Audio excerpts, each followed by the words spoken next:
Hari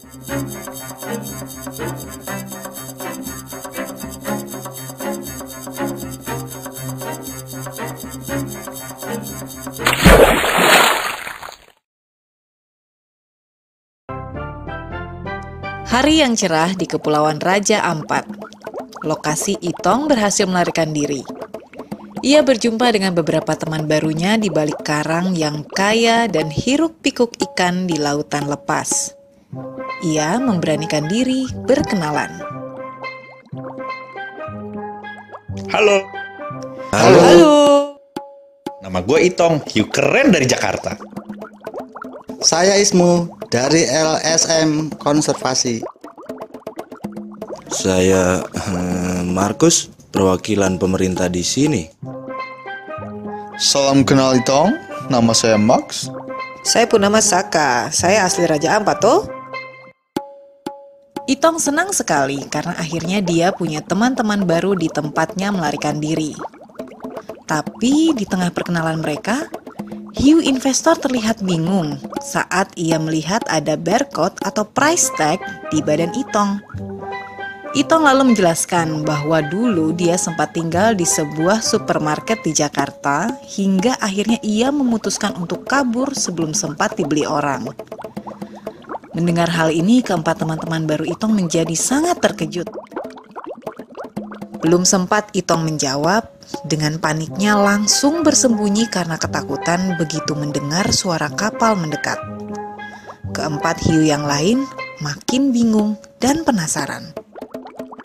Setelah ditenangkan, Itong pun menceritakan apa yang sebelumnya terjadi sebelum ia tiba di Raja Ampat. Ia kabur dari sebuah supermarket besar. Itong melompat ke dalam tas pengunjung supermarket yang ternyata mau pergi ke Raja Ampat. Dan walah, tibalah Itong di sana. Seperti yang kita tahu, shark finning atau pengambilan sirip hiu untuk dijual telah marak terjadi di dunia. Hal ini karena penjualan sup sirip hiu yang harganya luar biasa mahal. Banyak sekali teman-teman Itong yang pada akhirnya mati tenggelam karena tidak bisa berenang karena siripnya sudah dipotong oleh nelayan. Hal ini diperparah. Sekarang kuliner daging hiu sedang populer sekali di kota-kota besar di Indonesia. Misalnya seperti Jakarta, Bandung, Semarang, Surabaya, Medan, juga Makassar. Aduh, ditambah lagi hiu-hiu baik yang beku maupun dalam keadaan hidup mulai dijual di beberapa supermarket. Dan Itong nyaris menjadi salah satunya. Padahal jeda waktu hiu untuk bisa bereproduksi itu cukup panjang loh, antara 8 sampai dengan 12 tahun. Nah, penjualan bayi-bayi hiu di supermarket dan restoran-restoran semakin memperkecil kemungkinan hiu untuk bisa berkembang biak. Kenyataannya, keuntungan shark finning cuma bisa dinikmati oleh segelintir orang, bandingkan dengan kerugian yang diderita oleh laut dan masyarakat lain. Sebagai predator utama dalam rantai makanan, dengan jumlah yang semakin berkurang, jumlah spesies-spesies lain di bawah hiu bisa menjadi tidak seimbang. Kebayang dong, kita akan kesusahan untuk mencari menu seafood favorit kita, seperti udang, kerang, kepiting, dan ikan-ikan enak lainnya. Belum lagi kandungan merkuri yang 40 kali di atas batas aman pada daging hiu. Hal ini semakin diperburuk dengan menurunnya populasi hiu hingga lebih dari 90% dalam 30 tahun terakhir. Apakah kita rela kehilangan semua kekayaan laut kita hanya karena tren? Yakin masih mau diterusin konsumsi hiunya? Mendengar penjelasan Itong, hiu bupati pun tersenyum.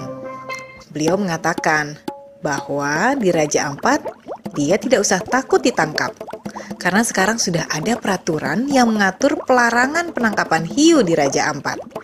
Dan Raja Ampat adalah kabupaten pertama di Indonesia yang memiliki peraturan untuk melarang penangkapan hiu yang telah ditandatangani pada akhir tahun 2012. Terus, itu gimana sih dengan peran Pak Max sebagai investor? Mendengar pertanyaan Itong, Hiu investor lalu menjelaskan bahwa ia memilih Raja Ampat sebagai investasi karena alamnya yang masih sangat alami dan belum tersentuh. Sebelum Max membangun resort di sini, ia sempat mengajak saintis untuk menghitung jumlah keanekaragaman hayati yang ada di bawah laut Raja Ampat.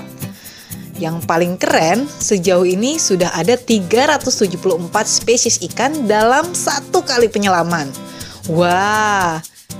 Selain itu, dengan adanya para investor di Raja Ampat, masyarakat memiliki mata pencaharian alternatif yang tidak terlalu tergantung pada eksplorasi laut. Semua itu ada hasilnya sekarang. Kita semua ikut senang. Kami sama-sama membantu menjaga kawasan laut di sini. Teman-teman dari LSM Konservasi biasa melakukan monitoring, mulai dari pengukuran hiu dan monitoring jumlah, termasuk juga monitoring spesies-spesies ikan dan terumbu karang di areal perlindungan. Pembuatan areal pelarangan tangkap ikan atau spesies tertentu juga digalakan untuk menjaga kestabilan populasi ikan di lautan.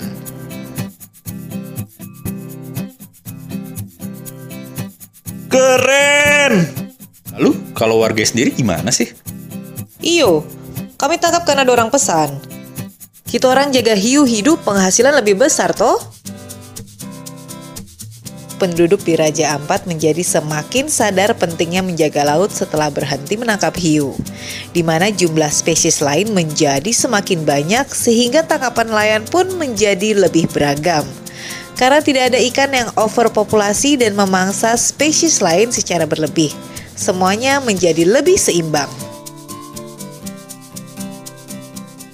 Wow, hebat! Berkat pengetahuan, kepedulian, dan kerjasama, semuanya jadi lebih baik dan terjaga. Tinggal konsumennya aja nih. Sudah siapkah kita menjadi konsumen yang lebih bijak?